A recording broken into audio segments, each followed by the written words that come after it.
क्या रावण सचमुच दशानन था? क्या सचमुच उसके पास 10 सर थे? नहीं, असल में रावण की माँ कैकसी ने रावण को 9 मोतियों से बनी एक चमत्कारी माला दी थी, जो दुश्मन या सामने वाले के लिए एक तरह का ऑप्टिकल इल्यूजन क्रिएट करती थी कि रावण के 10 सर हैं, जो असल में होते नहीं थे। और दूसरी तरफ रावण के 10 सर सिंबॉलिकली भी यूज किए जाते हैं, जिसमें 10 में से 6 सर 6 शास्त्रों को दर्शाते हैं और बाकी के 4 सर 4 वेदों को, जिसमें रावण ने महारत हासिल कर रखी थी।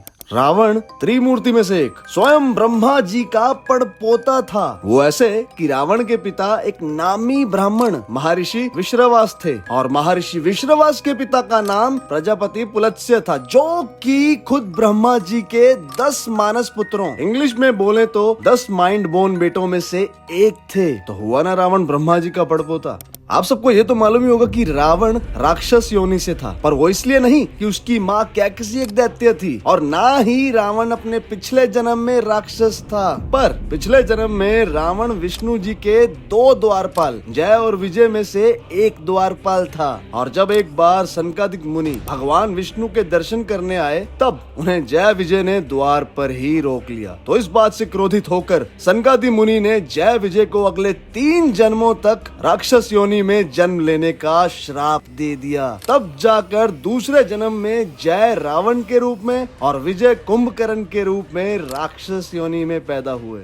श्री राम हमेशा से रावण को एक महाब्राह्मण के रूप में मानते थे, और इसीलिए श्री राम ने रावण को मारने के बाद रावण और उसकी सेना के लिए अश्वमेध यज्ञ किया था। और यही नहीं, रावण ने भी श्री राम और उनकी वानर सेना द्वारा बनाए गए सेतु के शुभ आरंभ के लिए पूजा की थी, क्योंकि रावण ही वहाँ आसपास मौजूद एकमात्र विद्वान पंडित था।